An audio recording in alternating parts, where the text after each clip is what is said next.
Para o carro, Mike, para! Meu Deus. Travis! Travis! Seu desgraçado! O que você vai fazer? Volta pro carro, seu idiota! O que é aquilo, David? Oh, meu Deus. Travis, vem cá! Mas o que ele foi fazer lá fora? Volta pro carro! O que é isso? Travis! Volta pro carro!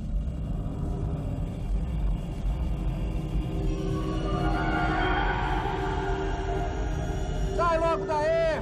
O que é aquilo? Eu não sei o que é aquilo.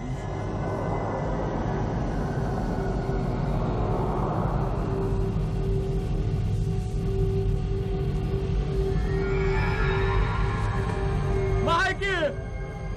Travis, sai logo daí! Como é que aquele cretino pode ser tão idiota?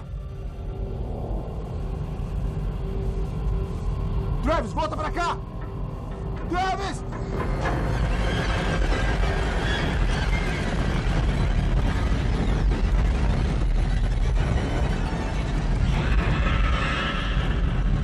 Corre, Travis! Corre! Gente, O que é estão aquilo ali? sentindo isso? Deus! Travis!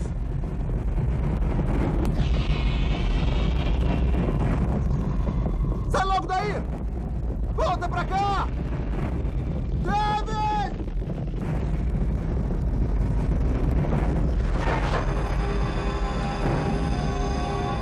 Travis!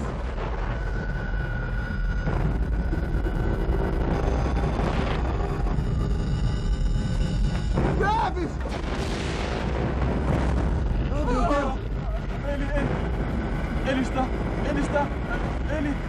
Oh, ai, meu Deus! Droga! Ele está morto! Ele está morto! Anda! Anda, Eu não vou deixar ele aqui! Anda! Eu não vou deixar ele aqui! Anda!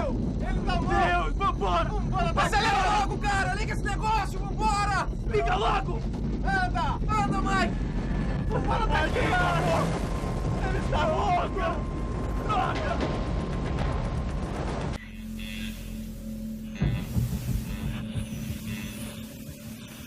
When I regained consciousness, I was in such pain that it would actually sort of knock me back out again, the pain. I knew something was terribly wrong with my body. I could move, but it was so difficult. But I felt I was probably safe in a hospital, that I was being taken care of. There was some sort of device across my chest. I had a lot of pain in my chest. I could hear the sounds of movement around me, and I just took this to be doctors. Then when I looked in the direction of the movement sounds, I could see blurry forms that I thought were doctors wearing surgical caps and masks. So when I sharpened the focus in my eyes, I could see that was not the case. I was looking into the face of this creature. Then I knew I was in very great danger.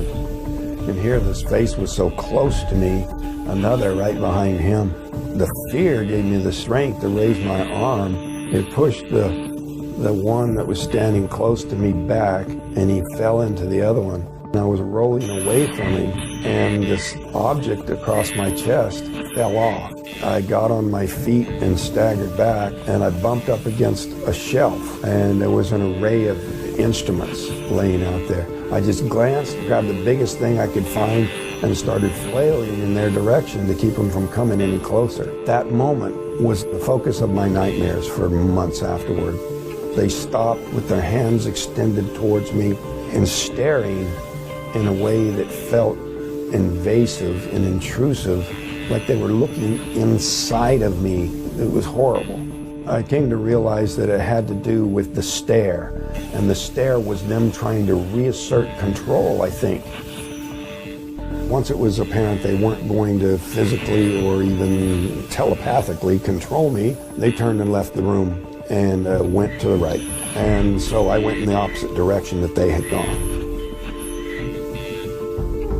Were they behind me? Were they pursuing me? Or was around this tight curve that I couldn't see more than a few feet ahead, was I going to run into something worse?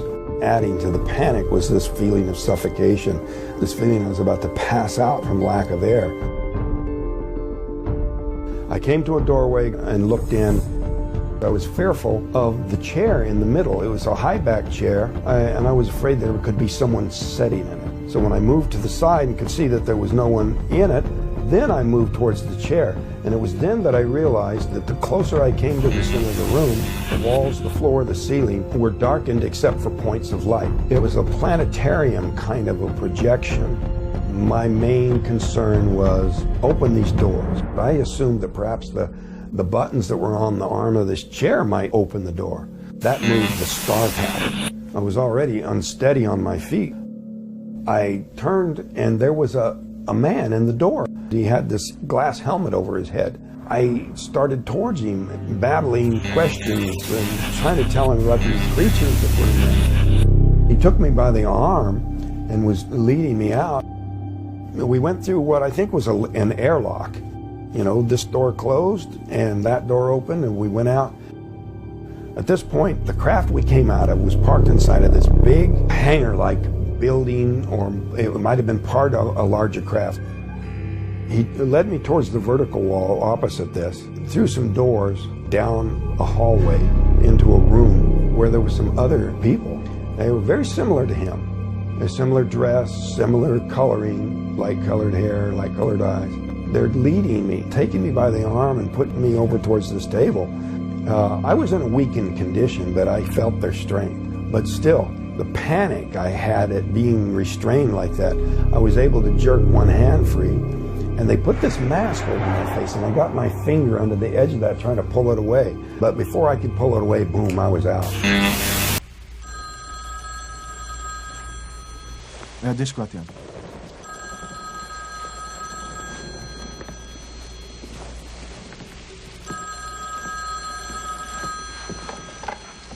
Alô, quem é? Chamada a cobrar para Travis Walton. Aceita a ligação? Por favor, desliga o telefone. Eu aceito. Sim, senhor. Mãe. Travis. Socorro.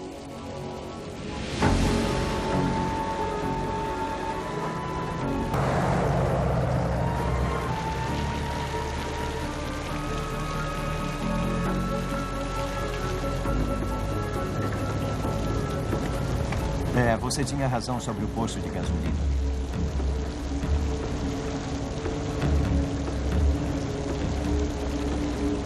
Achei que fosse o Travis. A voz parecia dele. Para um pouquinho, Mike. Para! Para! O que é aquilo? Estaciona o carro, Mike! Para!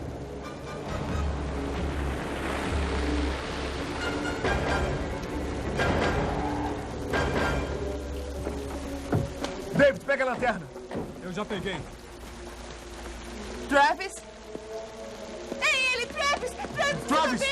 Travis! Travis! Travis! Travis, você tá bem? Oi, cara. Travis, somos nós! Meu Travis é o irmãozinho. Mike. O seu amigo, você se lembra de mim? Travis, seu amigo. MT Motores. Travis, tá com frio, cara? Calma, maninho. Fique calmo. Não precisa falar. Travis, o que foi?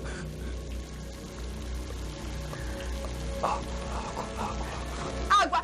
Água! Ele quer água! Vai, vê se arranjar. Vai ficar tudo bem. Vai ficar tudo bem, Travis. Olha, a Dana está aqui. Travis! Travis, meu avô sou eu, meu avô! Travis!